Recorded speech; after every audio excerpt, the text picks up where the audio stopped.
Hi guys, welcome again to our channel Smart Pips.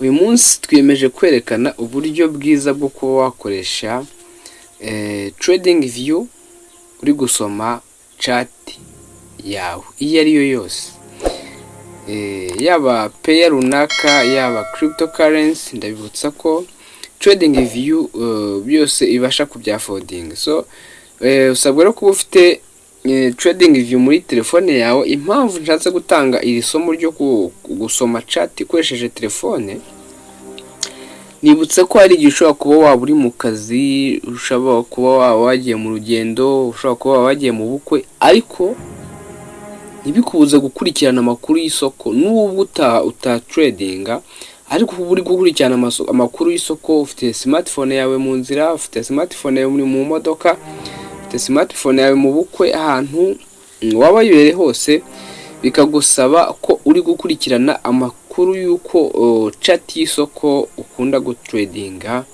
irimo iragenda.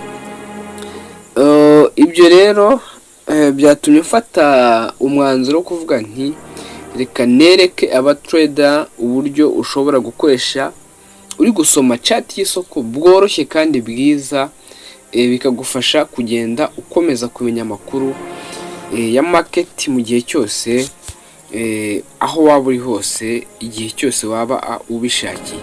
So icyo usabwa ni uko ufite trading view muri telefone, nkuko usanzwe ufite izindi application zigufasha gukora trading nka MT5, MT4 ndetse n'izindi platform zidufasha mu gukora forex trading. So rero uyu munsi tugiye kureba twifashishije trading review. So uraza uyifungureho ibisanzwe, dore niyi. Umara kuyifungura uhita kuri dashboard imeze uku. Iyi ni chart y'isoko. Kugira ngo bize kutworohera rero, bize kugenda neza, ubundi iyo ushaka kugira ngo usome chat wanalize candlestick bikoroye mu gihe ufite telefone, ntago abanaliza isoko hari abafite screen nini gusa. Uzaza kandi hano handitse rotate, auto rotate kuri telefone yawe, ubundi uyitambike. Numara kuyitambika gutya nkuko tubikoze, bizagufasha cyane mu gukora analyse y'isoko no kumenya aho isoko riri kuva naho riri kujya. Ugifata telefone yawe gutya rero, murabaza mubone hano iburyo, navuga ko ari ni ibumoso bwa telefone cyangwa se mu kiganza cy'ibumoso cya telefone. Aha naho ndaherekana, hano hari ibi bimenyetso bimeze uku. Nuza ukahakora ugascrollinga, umanuka uzamuka se, murabona ko hano hagati muri screen hahita haza hakiyerekanamo ama pairs ndetse n'amakributo yose ushaka kuba wakurikirana ukayakorera analysis. So reka dufate urugendo tugiye gukora analyse ya Euro USD cyangwa se GBP Japanian, bitewe na pair dushaka kuba turi gukoreka. Dukurikirane Euro USD. Nituza tukabona iyi ni chat yaryo, ukigeramo ugashyiramo ino pair Euro USD cyangwa se nindi ushaka kuba wakorera analysis, uzaza uhita ubona yuko chat pattern yayo iri hano muri screen yose uko ingana. Hano urabona no guturuka mu kwa 11, mu kwa 12, tugahita twinjira muri 2026 mu kwezi kwa mbere, ariko kuko turimo. Urabona scrollinga gutya tugana ibumoso, tuzakomeza tuza tureba aho ino tariki uyu munsi iri kutwerekeza ku itariki 20 z'ukwezi kwa mbere 2026. Ubu nibwo nkoze ino video. igihe cyose izakugereraho ntuzatinye kumenya cyangwa se ngo ujajinge uvuge ngo kubera iki ingezeho bitinze, cyangwa se ikaba yarahita inakugeraho bitewe n'igihe wagiriye kuri YouTube. So rero ndagusaba gukora subscribe niba ukibona ino video, cyangwa se hari ubwo ugeze kuri uyu murongo mugari wacu wa Zima Tips, kugira ngo tujye tubana mu biganiro byacu bya buri munsi, twigisha abatrader bato kuzamura imyumvire n'imitekerereze yo kuba abatrader, bakabamo abatrader b'umwuga, bakabasha kwifasha no kumenya no gusobanukirwa byinshi bibera no mu masoko akorera kuri internet. So murabona rero hano iyo twageze ku chat bidufasha kumenya aho isoko riri kwerekera, ya uptrend, downtrend, pending, cyangwa se n'ibindi byose twaba dushaka kumenya mu isoko. Bidatinze urabona iyi chat y'iri soko nituza tugakora hano wanditse D, hano hari aka kantu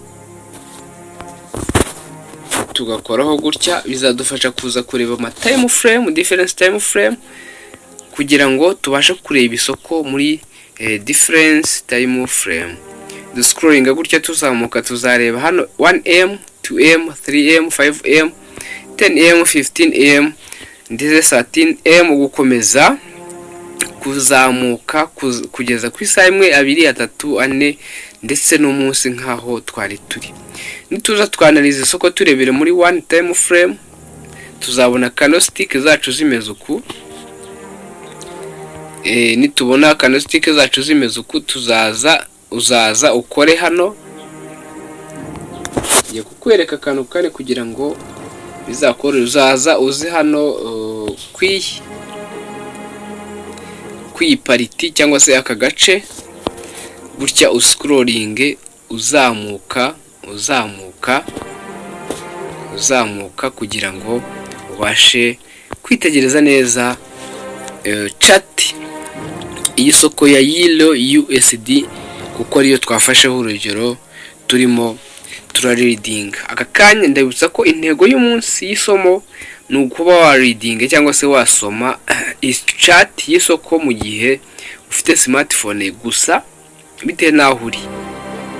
Uko ntushobora kujya mu kwenda ngo ujyane computer, ntushobora kujya gutega imodoka, cyangwa se uri no mu yawe uri kujya ahantu bitewe ugiye mu nama ntiwajyana computer, cyangwa se bitewe naho ugiye nanone ugiye kureba ibikorwa bya ntiwajyana computer, bigusaba ko urelaxa ugatwara telefone ukagenda ukora reading of the market, ukagenda usoma isoko umenya aho riri kwerekera, ku buryo uza ukagera ku bikoresho byawe, yaba computer, aba screen iyo ukoresha wanariza byimbitse, amakuru utigeze uyayoberwa, utamenye uko byagenze, ube uri kuri chat y'isoko. Noneho rero iyo ukoze muri screen ugashyiramo intoki ebyiri ukagenda uzitandukanya wegezeho gutya, ndabitsa ko screen cyangwa se chat y'isoko uyireba mu buryo bwagutse, cyangwa se cyitwa zoom out, yandi magambo atari Kinyarwanda. Iyo ufushyizamo za ntoki gutya ukaza wegeranya ukora zoom in, bibasha kukwereka isoko ryose rinini, ku buryo wabasha kurikorera analyse, ukareba ryazamutse cyane hano, ukareba aho ryagiye rimanuka hano, kugira ngo byose hano biba bigaragara, bikagufasha kugenda ukora analyse neza y'isoko. Ibi byose rero bigenda bikwereka uko isoko riri kugenda, ngo mubona ko hano riri kuzamuka. Ndabiza ko ino ari time frame y'umunota, hano mubona ko riri kugenda rizamuka, riri kuzamuka gutya. Nuza ugakora zoom out gutya, urahita ubona ko isoko hano icyo riri kwerekana nacyo kiri kugaragara. Dore iminsi iri tuziga icyitwa chart pattern, ururimi rw'isoko nk'uko twatangiye video zacu twanariza candlestick as a language of the market. Niba utarebye izo video ndayipinga no muri description kugira ngo ubashe kuyikurikirana nawe utazacikwa n'amasomo turi kugenda ducisha kuri playlist ya analysis of the market. So uyu munsi rero narebye mbona kuba nakomeza nkakwigisha market language utarabasha gusobanukirwa no kumenya gusoma chart pattern ukoresheje muri different devices, nabyo na kintu byaba biri kudufasha. So ngira ngo rero niba uri kureba uburyo ushobora kuza ukamenya different time frame, ushobora kuza ukareba iminota 15 ukareba ko time frame imeze, bikagufasha gufata decision mu gihe cyose uri kureba aho isoko ririmo rirerekera n'icyo riri kugenda rigaragaza. Nuza ugakanda ugakora aha kuri phone yawe, aha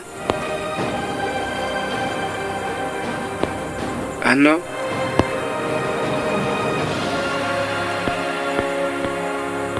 bizakwereka category of indicators wakoresha mu gihe cyose uri gukora analysis. Ibyo tuzabyinjira mu gihe twinjiye muri analyse z'isoko. Nuza ugakora aha, ni byinshi ndi kugenda mbereka, uzahita ubona ubwoko bwa chart ushaka gukoresha. Hari candlestick, hari kaba bars, volume candlestick, akaba halo candlestick.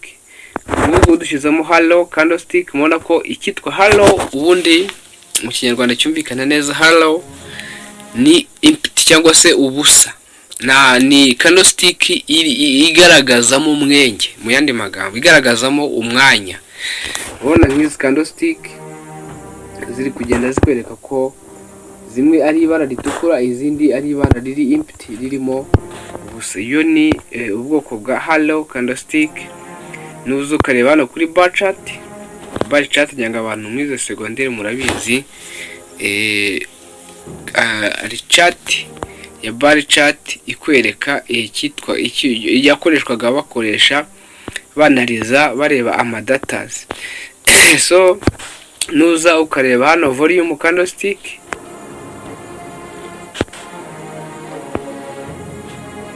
iyi volume candlestick ndabona yishyurwa.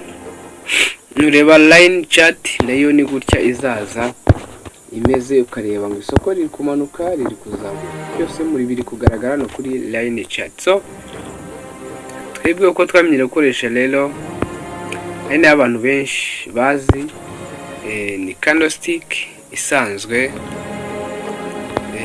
igaragaza bearish ndetse na bullish, uburyo ubasha kumenya ngo bullish iri mu ibara risuku, bearish iri mu ibara arisa gutya. Si ibyo gusa rero spares gusa twanareza hano kuko na cryptocurrency ndebutsa ko nazo tuzikoraho, nazo zirimo. Nuzo ugakora handi twavuze mu ibara hano muri site, uraza urabona ugascrollinga umanuka uzamuka. Hari Ethereum USD, hakaza Bitcoin USDT.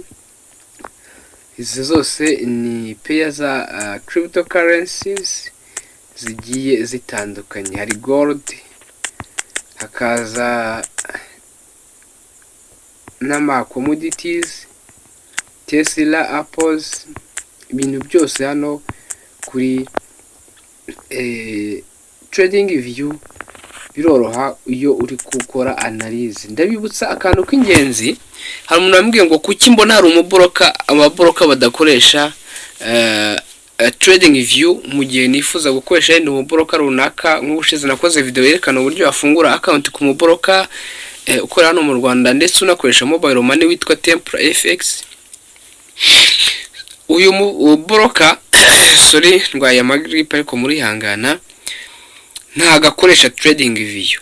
Hari umuntu rero wahise aca inbox arambaza ngo ese mu gihe nkoresha yenda Templar FX, ni gute nabigenza kugira ngo nkore trading nkoresheje trading view kandi narabonye Templar adakoresha trading view? Igisubizo rero kirambye kuri ibi bintu, ari n'abandi bafite ikibazo nk'icyo cye mu gihe uri gukoresha uyu muboroka, cyangwa se n'abandi badakoresha trading view ariko ukaba uri mu isoko uri gukora analysis ukoresheje trading view. Wakora analysis ukoresheje trading view as platform nziza igufasha gukoresha indicators neza no kureadinga chart as well. Numara gukora analysis maze uyiveho ujye kuri MT5 MT4, ubundi ubashe gukora orders no kwinjira mu isoko, kuko ariho abo ba broker yenda bashobora kuba baboneka. Nuko rero trading ikorwa niyo mabanga abantu benshi bataba bazi.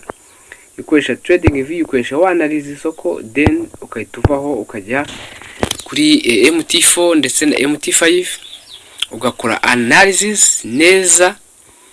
Ubundi wamara gukora analyze neza ukagenda ukayita pressing orders zawe kuri platform wa muboroka wawe aboneka. Kimwe n'ibindi bibazo abantu bagiye bambaza bijyanye no kuba wafata umuboroka wawe ukamuhuza na trading view, ibyo nabyo tuzenda tubireba mu isomo rizakurikira. Usibye ko bitanagoye, iyo uzana kuri explorers ukazana kuri brokers, gutya uhitamo hano handitse hano handitse all brokers, bitewe n'icyo ukoresha gukora cryptocurrency cyangwa se ukora forex trading. Reka turebe kuri forex uno munsi hari capital market, hakaza trader national, hakaza think markets. Aba ni aba broker bakoresha trading view. Usually ugakanda open account, uhita creatinga account ku muboroka ushaka gukoresha. Niyo uzana ugakanda rero kuri cryptocurrency, naho uzaza urebe aba broker bakoresha cryptocurrency. Reka turebe ndano kuri Binance. Bushize tuze kwigaragaza uburyo uza account yawe na Binance. Niyo video nayo ndaza kuyipininga hano muri description maze bikorohere. Ngira ngo murabona ko hano uyu muboroka wacu Binance twamaze kumukonegita na account na trading view yacu hano, bikatworohera. So rero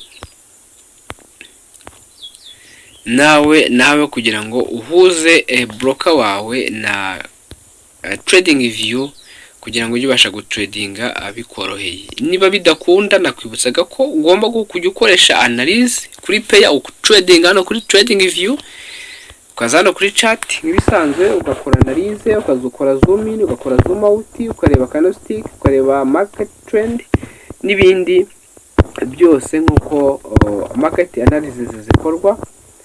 Then bitewe na strategy ukoresha ugasubira kuri platform umuboroka wabonekaho, yaba MT5 MT4.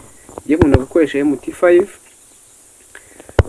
ubundi ugapressing orders zawe ugakomeza ugakurikira isoko kuri trading view bitewe na screen ufite. So video zacu nakagaruka, ndakwibutsa kuri subscribe niba ari ubwa mbere ukigera kuri umuyoboro wacu wa YouTube wa Smart Pips.